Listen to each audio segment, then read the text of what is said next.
All right, moving onto the next right, number 4, the right to hire an independent immigration attorney.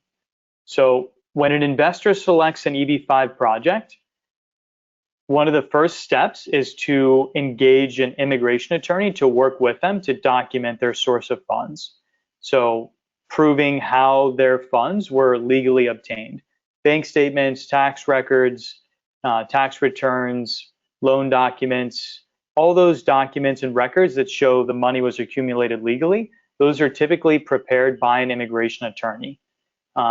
So Ahmed, why is it so critical? You are an immigration attorney. You've represented, almost 1,000 EB-5 investors in the past. Why is this so important?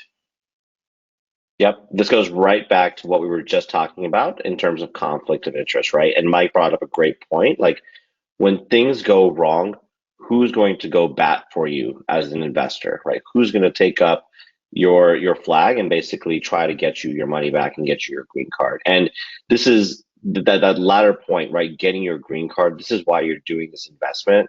And that is where this immigration attorney plays such a key role, right? And what a lot of investors don't realize is things can go wrong in a project and you can still get your green card, right? You can still get your green card out of the whole transaction. You may, lose a little bit of money or even all of your money, but there's still an opportunity to get your green card. And who's really going to look after you to do that?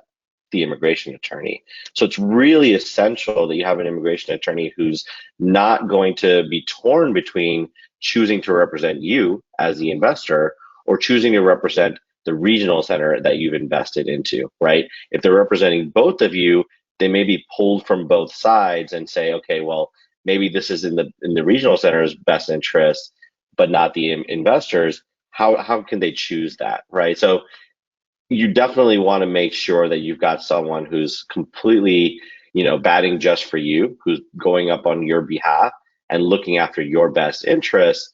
And the immigration attorney is probably the most important person in this entire ordeal because they're the ones who are going to make sure that no matter what else happens, you can get your green card out of this entire transaction. And I think another aspect of this is that most immigration attorneys, to prepare the EB-5 application, most of them charge about the same amount of money. It's not like some are charging, triple and others are charging, much less. They all charge about the same amount. And so, the question then becomes, well, okay, if they're all charging about the same amount of money, then why would anyone hire an attorney that has this conflict of interest when you can just simply hire one that doesn't? And the answer is that's exactly right. You should always not hire an attorney that has a conflict because it's going to be very easy to find one at about the same cost that doesn't have this conflict. Where investors get tripped up is that, there may be some very small fine print in an immigration attorney's contract that says something like, I also represent the regional center and they've paid me hundreds of thousands of dollars over the last 10 years. And you acknowledge this conflict and yet you're still going to hire me. And the attorney may have told the client, there is no conflict, but then, the document says differently, right? So that's why it's always critical to, really confirm that in writing. And when in doubt, just pick an independent attorney. Very simple. And, we're happy to provide a list of many attorneys, none of whom have, ever taken money from EB-5AN.